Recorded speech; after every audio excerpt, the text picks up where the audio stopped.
Uh, Hi, Shek. Are you?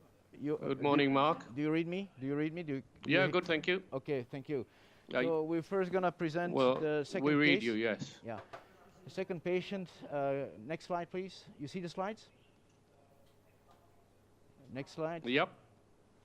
Okay, so this is a 2-month-old baby, which was born with pulmonary atresia, intact ventricular septum, with a hypoplastic, suprasystemic right ventricle. Uh, we did a previous cath. He had pressures of 110 for an aortic pressure of about 55. So clearly suprasystemic. And as you frequently see, the patient has coronary sinusoids. And as you know, that can create enormous problems in the days, in the months to come. Next slide. So here you have an echo image of a big left ventricle and a smallish right ventricle with a somewhat thickened tricuspid valve, almost no regurgitation, some forward flow. And next slide. Next. You see a cath of about 2 months ago, showing the smallish hypoplastic right ventricle, however, with, as predicted, with coronary sinusoids. You even see that with a gentle injection, I could fill in then retrogradely the aorta. So that means that at least some of those coronary fistulae are connected from the right ventricle through the coronaries all the way to the aorta, which opens the possibility of dealing with the right ventricle. The problem that you can encounter, or you will see with the right ventricle, sorry, here we show that the left coronaries were present.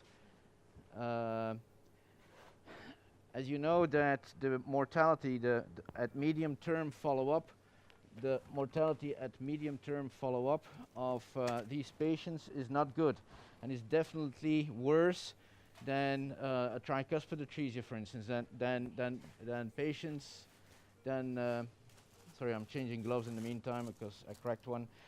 Why? Well, the next slide will show you what do we know about coronary arteries that have a systolic pressure wave.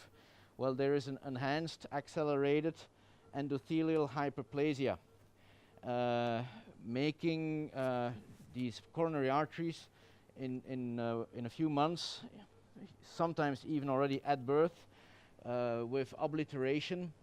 And these vessels really then do need the systolic pressure to get some perfusion after a few months.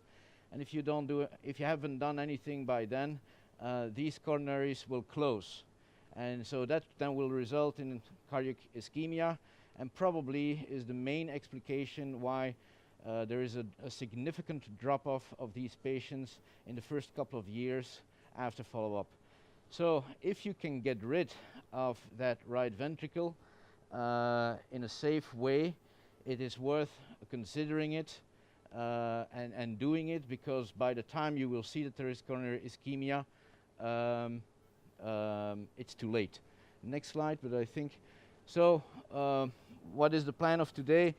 Reassess that right ventricle, really confirm that the normal coronary system is functional and can take over completely coronary flow.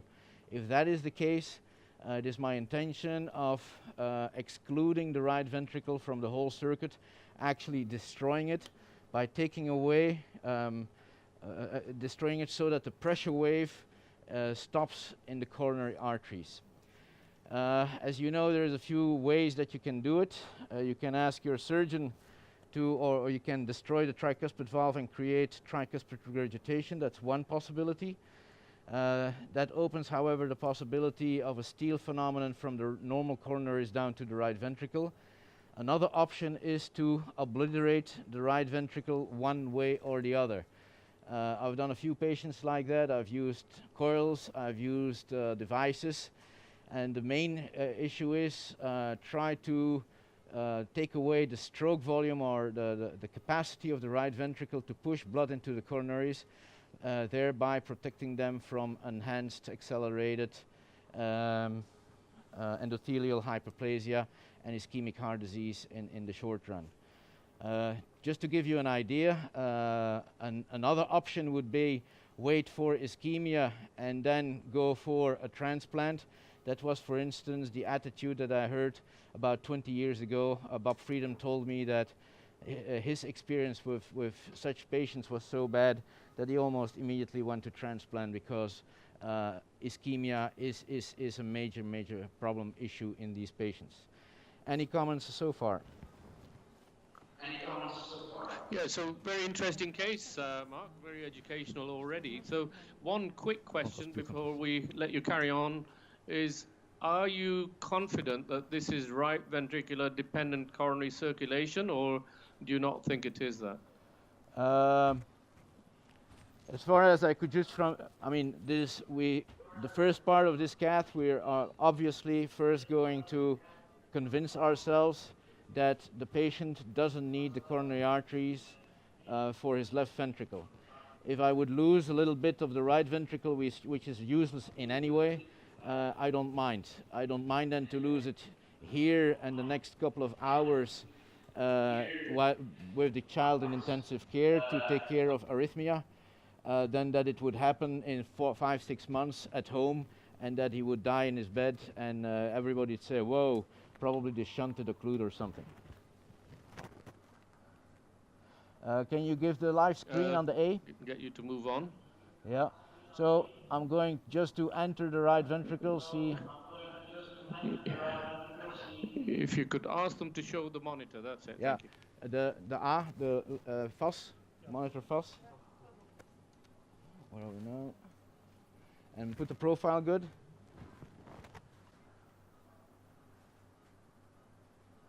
Coronary sinus. So you approach this from, in the past, presumably you've approached this from the internal jugular as well, rather than the right ventricle. Is that correct? Rather than the femoral vein. My previous diagnostic cath, I did it from the vein. The thing is, I intend to deploy coils.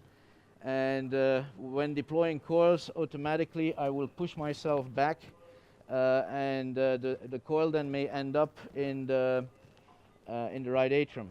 So I don't want to have that. The reason for me to come from jugular is that I can apply more gentle push and steer better the catheter, keeping the tip of the catheter in the right ventricle while I deploy coils. So it's more a safety measure. So we're going to look for the right ventricle. Okay, keep going. That's coronary sinus again. I've seen here. And that's a Judkins right catheter or a different sort of? Right now this is a vertebralis. Probably a right coronary will be better. We'll see. Do this met de katheter. Do this met de katheter. Okay. I'll change. Give me the right coronary catheter, and give it. Okay. Give it. What? Okay. Weg van tafel. Take it from the table. Okay. No problem. So. But. Okay. Okay. And the catheter is 4 French. It's 4. So we have a 5 French sheet, and we have a 5 French sheet in the jugular vein, and I'm prepared to augment that up to a 6 French sheet if we want to deliver a device.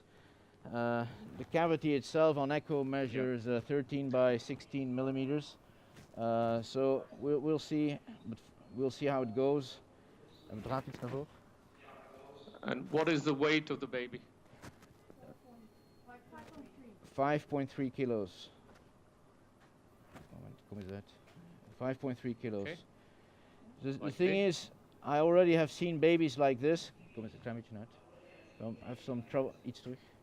I've already seen babies like this who at birth had who at birth had already coronary.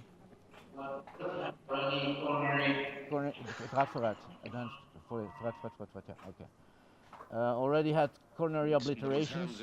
So the damage to the coronaries actually already starts occurring during fetal life. Yeah. Trekt u eens iets terug.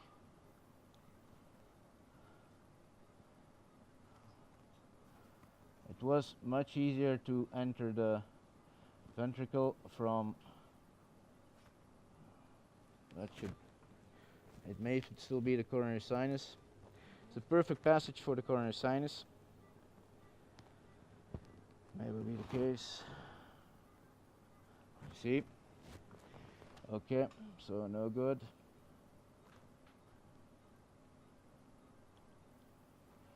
We do have, however, also femoral, arterial femoral access, and we have venous femoral access, so we can go from anywhere we want. De thermodraad opnieuw.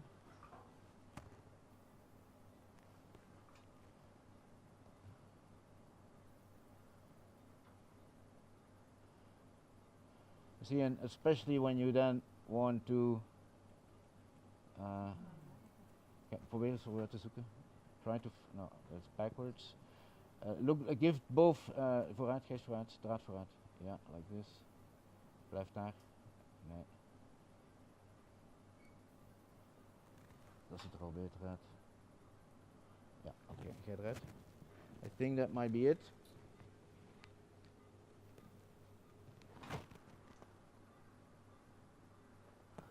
Okay. So we're gonna make an angio, hand injection. Can we see fluoro both screens? Small, small. Okay, we go. Not the best injection. Whoa. We already have some air in the right ventricle apparently. And that is annoying. So you see that there is the right coronary artery is clearly coming by itself from the right ventricle. Can they move the AP plane to the bottom right, because we can't see the coronaries on the lateral? The picture from AP plane, if they move it to the bottom right.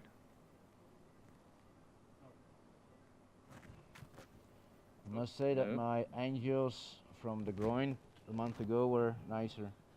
I'll make a little control. They were much better, yes. Very unstable. I'm hardly in the right ventricle. Okay, I will ask Bjorn, who is at the groin, to move up with a right coronary Judkins. Take a new one, because I'm using his one.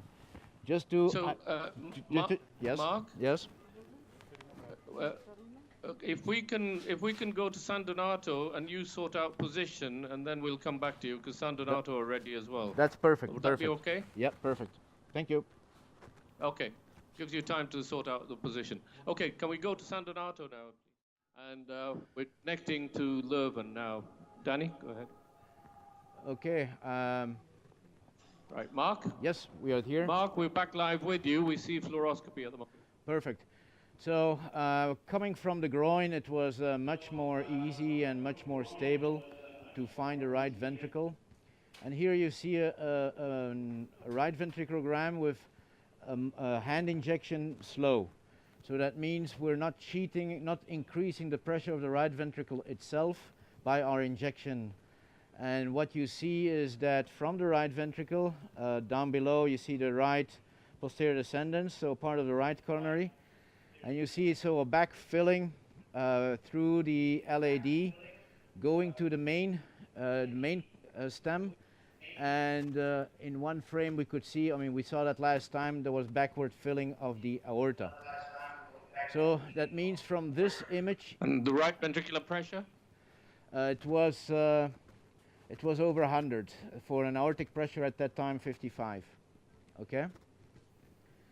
So we then checked, if you look at the bottom of the right ventricle, there is miscellaneous, I would call it crab coronaries, something like that, actually perfusing predominantly the right ventricle, I would say. We then went next, look for the coronary arteries. So here you see the right coronary artery and the posterior descendants. We could positively identify it is so filled both by the right coronary artery as by the right ventricle. So that's a dual flow system. The left coronary artery was difficult to enter You also see the shunt, by the way, but focus on the left coronary artery. Here you see now the left coronary artery, which is showing flow.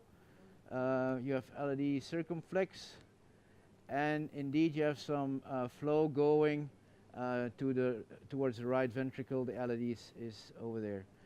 So that means that actually the normal coronary system is perfusing almost everything except some crab coronary arteries at the right ventricular apex.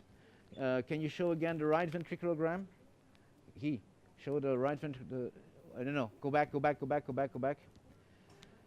So one back. So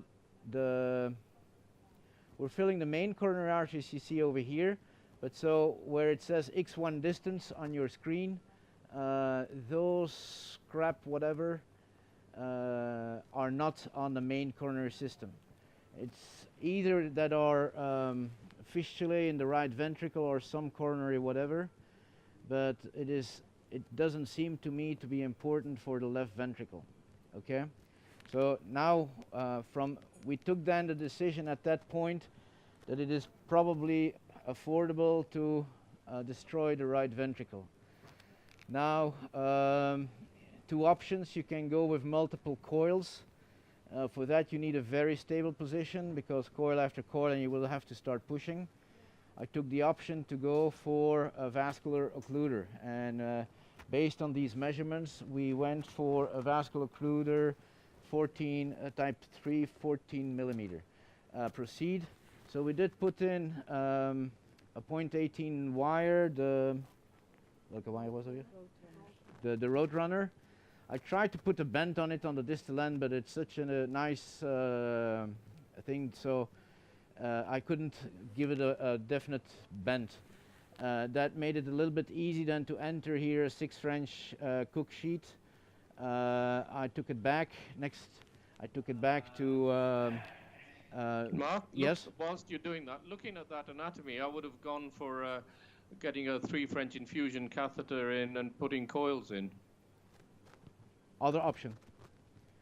We can discuss it for quite a while. So that's my second try where I did the put... sheath will be quite rigid to get round. Well, there it is. But you have. Yeah, okay. Well, I did put a very tight pre-bend both on the dilator and on the sheet. So usually I do that, give it a pre-shape. They come straight, and they have some good memory. So here we first fell out. I mean. So this sheath is, which sheath is this? It's the 6 French Cook sheet, the 45 millimeters, centimeters long. What, the flex? The flex, yes. Okay. Flexor one, is it? The flexor one. We fell out while trying to get with our device into the valve of the sheet.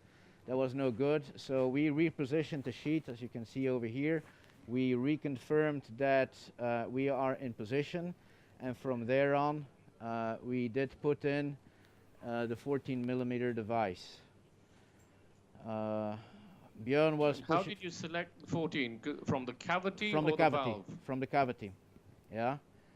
And so I'm pushing hard here. That was Björn pushing hard on the sheets to keep it in position, and this is where it is.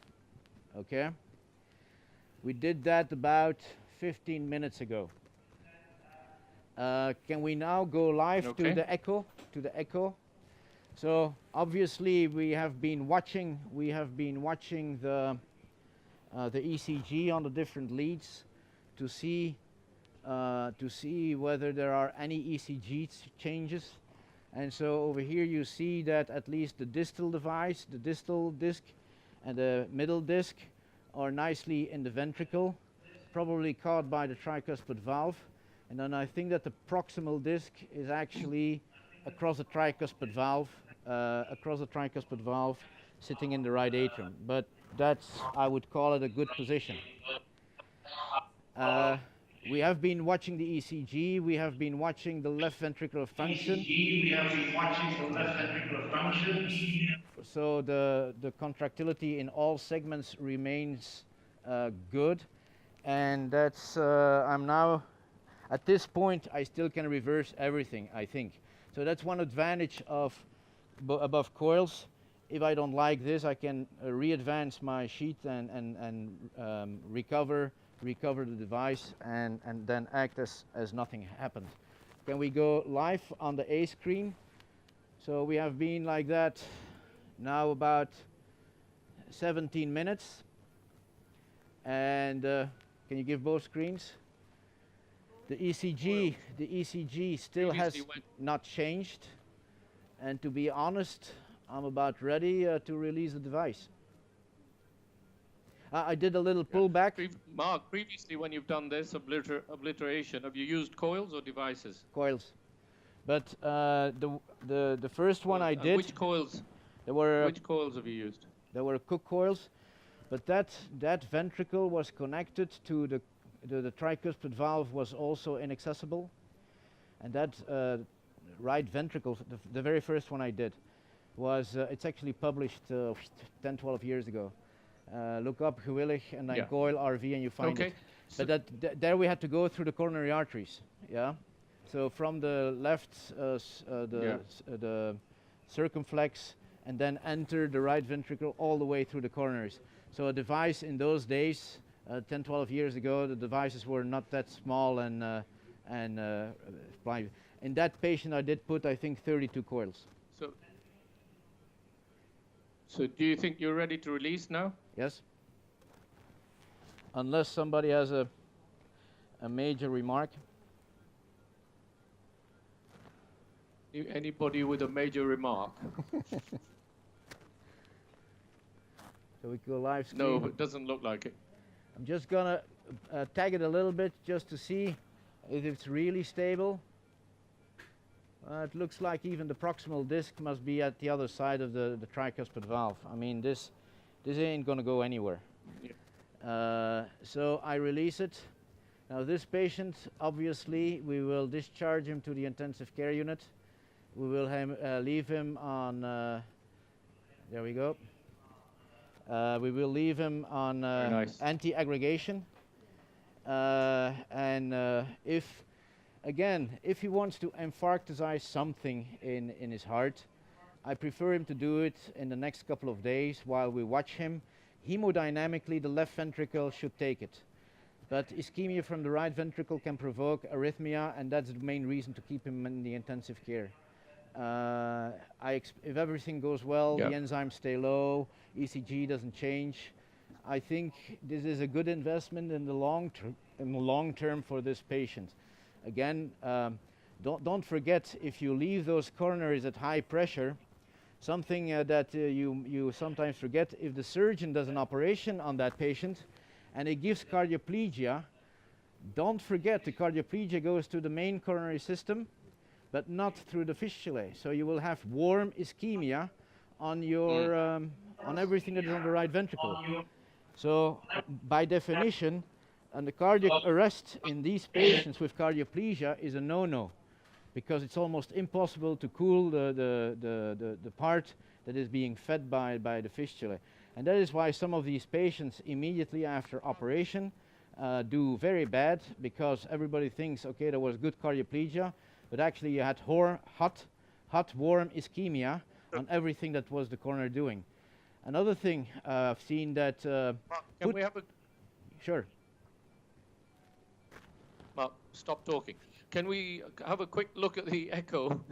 Yeah, what do you want to see? As well, just to show, now that the device is released, how the echo looks. Okay. Wait, Björn was already taking coffee. Just a second, you'll have it in a second. So can we have the echo again? So echo live? Yeah, we see it. I think it's live. No, not yet. Yeah. Not yet. Oh, I see. Right. And then what's your plan after this? Just stop there, or were you going to do anything to the shunt? No. I was expecting the kid to have outgrown his shunt by now and to be slightly or moderately cyanotic. However, it had 85 at air, so the shunt is still adequate for its size. As you know, this patient is going to Fontaine. And I'm a very firm believer that the lungs must be as perfect as possible by the time you go to Glen. Once you go to Glen, there is no more catch-up growth of the pulmonary arteries. So typically we give a second wind to the shunt in order to have additional growth of the pulmonary arteries. And I think in the long run that's a good investment. So, but that's a different story. We'll do that next time. So that echo looks brilliant on color as well. There's hardly any flow into the right ventricle. Is that correct? Just now you get the quick color. Look at the color. Can you get the speed? Yeah. Björn, get the speed down so we don't cheat. Almost no flow. I think the right ventricle is gone. So, Mark, absolutely brilliant, fascinating case. Thank you very much to you and the rest of the team as well. Congratulations. Thank you.